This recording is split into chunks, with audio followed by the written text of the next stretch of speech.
So the topic which we'll be going to start now is unit cells. Okay. Now, a very important topic in solid state to understand, because most of the topics in solid state which you'll be covering in this particular chapter will be dependent on this particular topic. Okay. That is unit cells. Now, what is unit cell? How do we understand it? Okay. What are the different types of unit cells which we have? How many different types? What are those? So all this different concept we'll be trying to understand in this particular class. So first of all, let us try to understand the basic concept of unit cell. So I hope you can see over here. This is the arrangement. Okay, this is the three-dimensional arrangement of the particles, okay, of a solid which we can make. Okay, so I hope you can see it is a very regular arrangement. Obviously, a crystalline solid. The particles are very well arranged. Okay, in a three-dimensional pattern. Okay, each particle is equidistant from one another. Okay, forming a long range order. Now what we have learned is, what is a crystalline solid? A crystalline solid is one which have a regular arrangement, and when this regular arrangement is made, what it does, it forms a geometric patterns, okay, which we call as crystals, okay, or unit cell. So you can see over there, one particular portion is highlighted. Can you see that portion? So this particular portion, which is highlighted, can you see properly? If I just go on repeating this, if I repeat it to the other side, I'll get this particular portion. If I repeat this portion to this particular side, I'll get this. If I repeat this particular portion to this particular side, I'll get it. If I'll repeat this to this particular portion, I'll get this side, this, and this. And I can just go on. I can just go on to the other side. I can go to the front. I can go to on the top, bottom, actually behind. I can go on actually with doing this again and again, again and again. So what will happen is, it will just go on growing. Okay, it's just like making a house. Okay, how do you make a house? First you take a brick, then that brick you lay in one line, then you go on repeating that. Okay, as you go on repeating, what will happen? Obviously, first you get one particular wall, and then you repeat in the same way in another axis, then you repeat in another axis, you repeat on top, you repeat on bottom, you repeat on sides. As a result, you get that full house. Is it not? In the same way, when we repeat the particular geometric pattern, okay, which in crystalline solid we call it unit cell, this geometric pattern, when we repeat it again and again, again and again, what do we get is that we get a whole crystal. That what we term as in crystalline solid as a crystal lattice. Okay, so remember that a unit cell is nothing but a three-dimensional portion of a crystalline solid, which when repeated again and again in all the three dimensions, okay, give you a crystal lattice. Okay, and this unit cell will have this particle in certain points. Can you see these particles are on certain fixed points? These points are nothing but known as lattice points or lattice sites. So again, I am repeating it. When lattice sites, okay, you join together, you get a unit cell. Unit cell, when you repeat, you get the crystal lattice. That is what you call as a crystal usually, but that is nothing but we call it as a crystal lattice. So crystal lattice is made up of unit cells. What are unit cells? They are certain geometric patterns which repeats again and again. Okay, now try to understand. What you are looking here is a cubic geometric pattern. Not necessarily it has to be a cubic geometric pattern. It can be other geometric patterns also. The question is, how many such geometric patterns are possible? Like here, what we are saying is a cube, means your unit cell is a cube. How many other type of geometric patterns are there? Now, if I go theoretically taking geometry, then it can be any other geometric patterns. I can have infinite number of geometric patterns. So the question is, how many such geometric pattern or how many such unit cells exist? So how many such types of unit cell you have based on geometry? Now, geometry means based on the length, breadth, height, and the angles between this. So that is what we are trying to understand. So before that, let us try to learn the definition.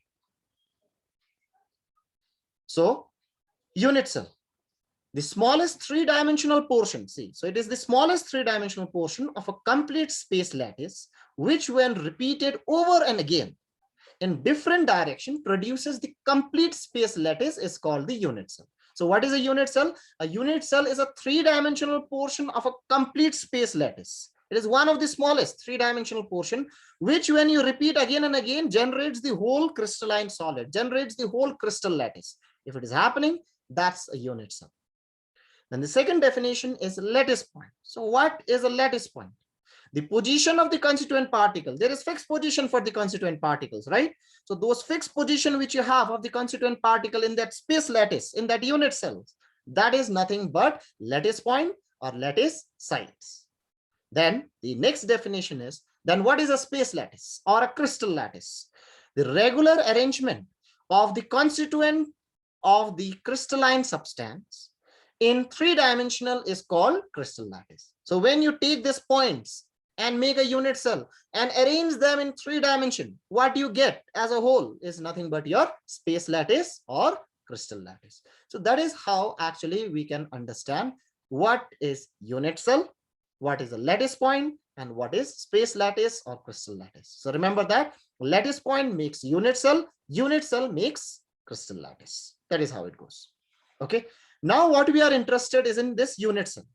How many such type of unit cells are there? How many such geometric patterns are possible? So let us go into the types of unit cell. So the types of unit cell. So how many such type of unit cell are there?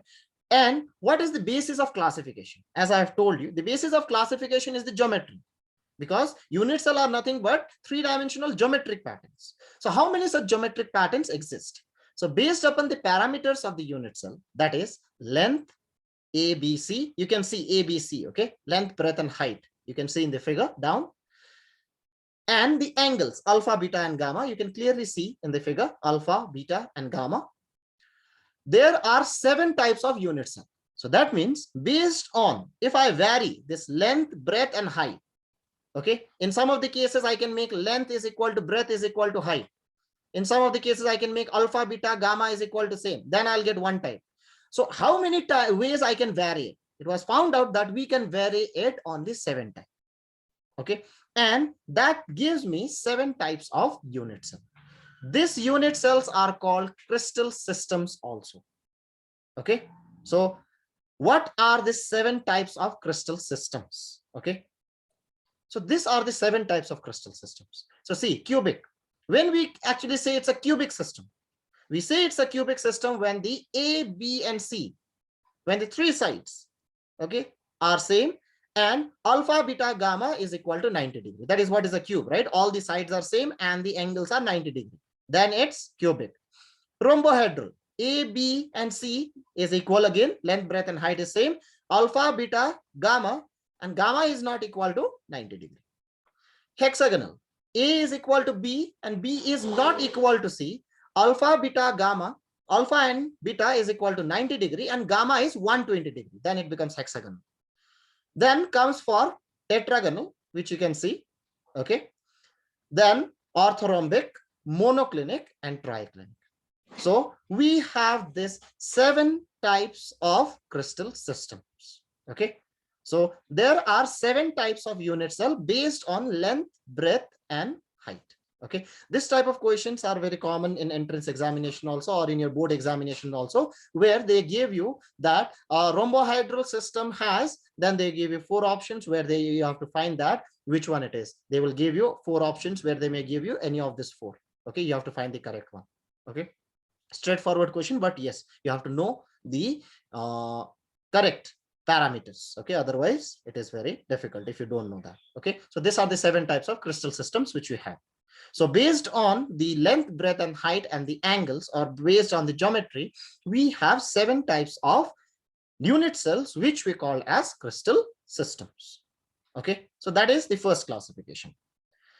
Then we have to go for the next classification. Now why we need another classification? In the various type of unit cell described just now, what we have done, it was assumed that the particles are present only at the corners of the unit cell. Remember that there was an assumption. What was the assumption? That the particle is present only on the corners. You can clearly see the particles are present only on the corners. Can you see? If the particles are present only on the corners, then we have this 7 types. Okay, that we can clearly understand. But is the particles only present on the corners? That is the next question. Later on, it was found out that no, it is not. However, it has been observed that the particles may be present not only on the corners, but may present on some other special positions. So other than the corners also, it was found out that there are unit cells existing, may have the same geometry, but the particles are not present only on the corners. They may be present on some other special positions. Now the big question is, what are these other special positions? How many such special positions are there? When it was studied, it was found out that based on the special positions, how many special positions exist, we can classify the unit cell into 4 categories. So remember that now this classification is not based on geometry. This classification is based on where the particles are present in the unit cell. So it may happen that it is a cubic system.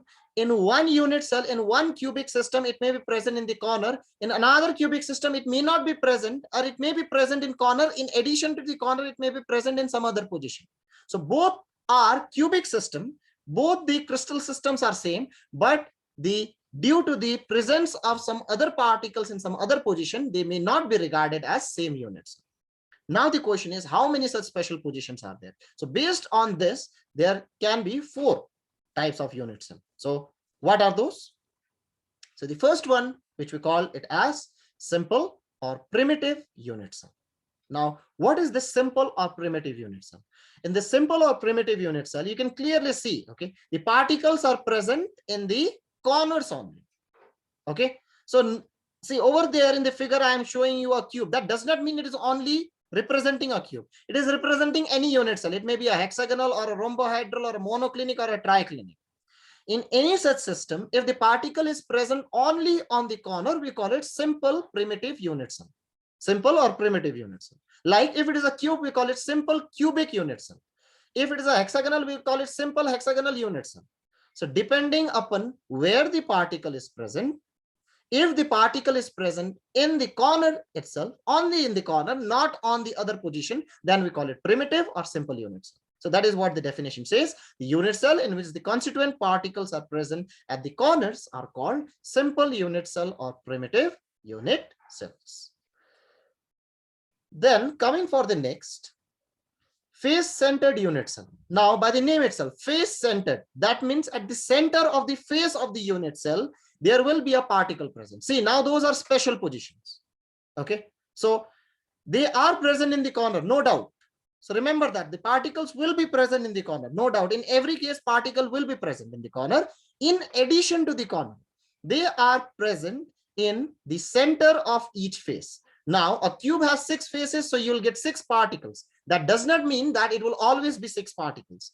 Depending upon the face of the unit cell, how many faces actually a hexagonal will have, or a monoclinic will have, or rhombohedral will have, depending upon that, it may be varying. But for a cube, since it has 6 faces, so you can see particles are present at the center of the 6 faces. So remember that it is addition to the particle present in the corner also. So when the particles are present not only at the corners, see, but also at the center of the unit cell, it is called a face-centered unit cell. Okay, so that is the second type. The third type, it was found out that it may happen that the particle is present at the center of the body. Center of the body means this particle is not touching any face. Okay, it is just present at the center without touching any face of this particular unit cell. So if it happens that the particle is present in the corner and there is one particle which is just at the center of this particular unit cell, then such unit cell is known as body-centered unit cell. At the center of the body of the unit cell, there is one particle in addition to the corner again. So when in addition to the particles at the corner, there is one particle present at the center within the body of the unit cell, it is called body-centered unit cell. Okay, and the final one which we have is end-centered unit cell.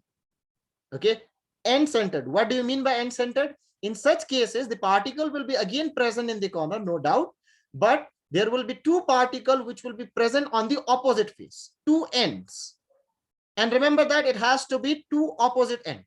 Okay, it can be top and bottom, it can be left and right, it can be behind and the front face, but it cannot be everywhere. It has to be just two opposite face of a unit cell, and the particles are present at the center of these two opposite faces. Okay, so when in addition to the particles at the corner, there are particles at the center of the two opposite faces. Two opposite faces is called end-centered unit cell. So now the big question is, what we have learned is, based on the geometry, based on the length, breadth, and the height and the angles, there are 7 geometry possible, or 7 types of unit cell, which we call them as the crystal systems. What we found out that these crystal systems were studied on the assumption that the particles are present only on the corners. Later on, it was found out that the particles are not only present on the corners, but they are present on some other special position. Based on this special position where the particles are, it was categorized into 4 categories. Again, the unit cell was categorized as the simple unit cell, where the particles are present only on the corners. The space-centered, where the particles are present on the corners. In addition to the corners, they are present on the center of each face of the unit cell. Body-centered, where the particles are present on the corners and at the center of the body. And end-centered, where the particles are present at the two ends of, or two opposite ends, or two opposite faces of a unit cell. Okay, so now the question is, altogether, how many types of unit cell we have? So if theoretically we want to understand this, we have 7 types, okay, of unit cell. Now 7 types of unit cell is categorized into 4 other types, is it not? Like a cube may have a simple also, a cube may have body-centered, a cube may have face-centered, a cube may have end-centered. Similarly, a hexagonal may have face-centered, end-centered, body-centered, and simple. So if I go on like this, I have 7 types, 7 crystal system, and those 7 types are categorized into 4 other types based on where the particle is present. So 7 into 4, if I go on, it will become 28. So theoretically, I should have 28 types of unit cells, theoretically. Later on, when it was studied, it was found out, no, we don't have 28.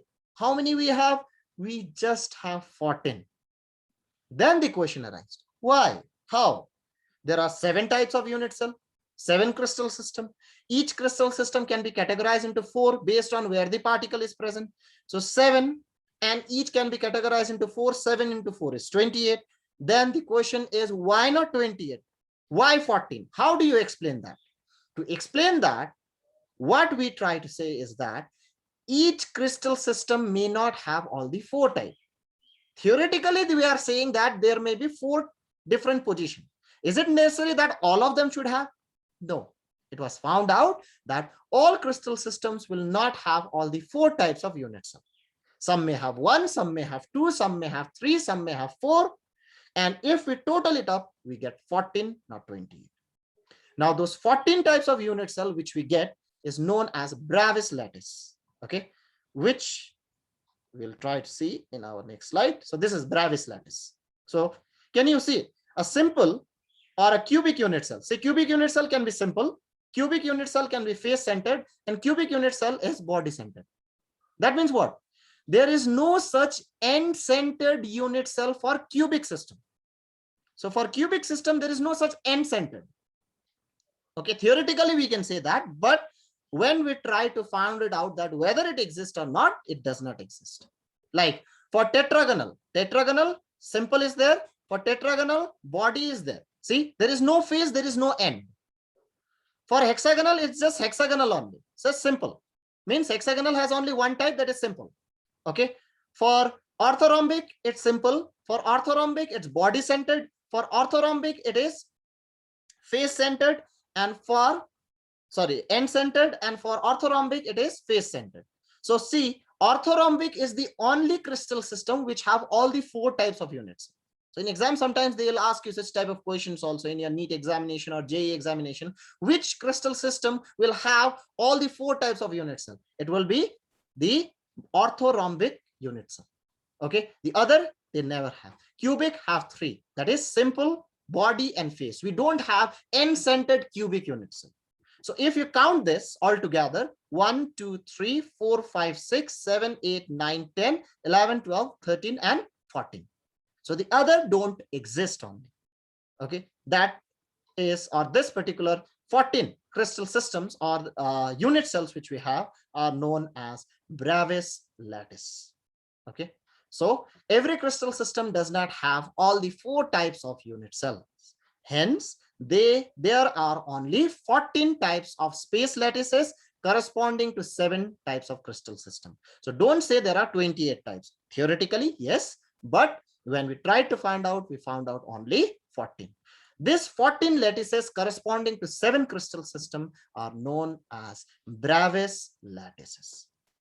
Okay, so if we try to summarize it now, so when we talk about unit cells are nothing but building blocks of the crystalline solid. Any crystalline solid will be made up of unit cells. These unit cells, based on their geometry, are of 7 types, which we call them as crystal systems. It was found out that when crystal systems were given, it was given on the assumption that the particles are present only on the corners. Later on, it was found out that no, the particles are not only present on the corners, they are present on some other special position. Based on this special position, we have 4 types, that is simple, face, body, and end-centered unit cell. Total, if we try to find it out, how many types of unit cell now we have 7 crystal systems, each are classified into 4, so we should have 28. When it was studied, it was found out that when it was studied by Bravas, it was found out that he found that there are only 14 types of such lattices existing. The other does not exist. As a result, whenever we talk about 7 crystal systems, so based on the 7 crystal system, we'll have only 14 lattices, not 28 lattices. These 14 lattices are known as Bravens lattice. Okay, so that is how we can understand the concept of unit cells.